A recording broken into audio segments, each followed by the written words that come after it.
কেউ বলছে ব্রাজিল হেক্সা পূরণ করবে, আবার কেউ বলছে মেসি তার দ্বিতীয় বিশ্বকাপে দেখা পাবে। তবে বিগত ৪ বছরের পরিসংখ্যান বলছে ভিন্ন কথা। ২০২৬ বিশ্বকাপের হট ফেভারিট এবার স্পেন। ২০২২ সালের কাতার বিশ্বকাপের পর থেকে বিগত ৪ বছরে স্পেন রয়েছে বেশ ফর্মে।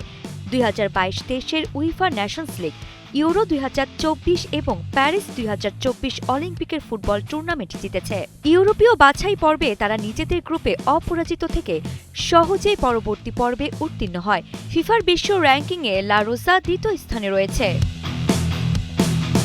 স্পেন বরাবরই খুব দ্রুত গতির এবং আক্রমণাত্মক ভঙ্গিতে খেলা একটি দল, যা তাদের ২০১০ বিশ্বকাপ জেতার সহজ এক কৌশল। তবে দলটি এখন যেন আরও বেশি পরিণত। তাদের শক্তি হল উইংয়ে ওয়ান-অন-ওয়ান পরিস্থিতি সামলানোর সক্ষমতা এবং বল হারানোর পরও অবিরাম চাপ সৃষ্টি করা। তাহলে কি তাদের দুর্বলতা নেই? সম্ভবত একটু বেশি তরুণ একটি দল।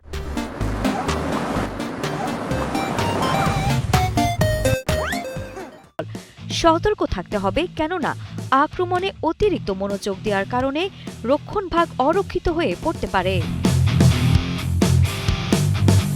অগ্রভাগের সবচেয়ে উজ্জ্বল তারাটা হলেন লামিন ইয়ামাল, এক ১৮ বছর বয়সী বিস্ময় বালক।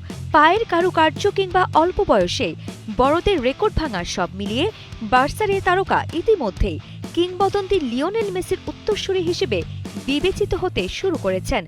তবে গ্রুপ পর্বে প্রথম ম্যাচের জন্য সময় মতো প্রস্তুত হতে ইয়ামালকে চোট থেকে সেরে ওঠার জন্য লড়াই করতে হবে। এছাড়াও আছেন নিকো উইলিয়ামস, একজন উইঙ্গার যার গতি বাম প্রান্তকে আলোকিত করে, এবং পেদ্রি। স্পেনেরও একটি শক্তিশালী স্কোয়াড রয়েছে, যেখানে মাঠের সব দিকে বিকল্প খেলোয়াড় আছে।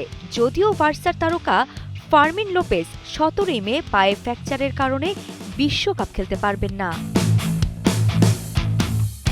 ভক্তরা নানান কথা বলতেই পারেন, নিজের প্রিয় দলকে চ্যাম্পিয়নের আসনে বসাতেই পারেন, তবে বাস্তবতা যে ভিন্ন। দিন শেষে জয়ের হাসি কারা হাসবে তা দেখতে অপেক্ষা করতে হবে ২২ জুলাই পর্যন্ত। আরিফা জাহান, কালের কণ্ঠ।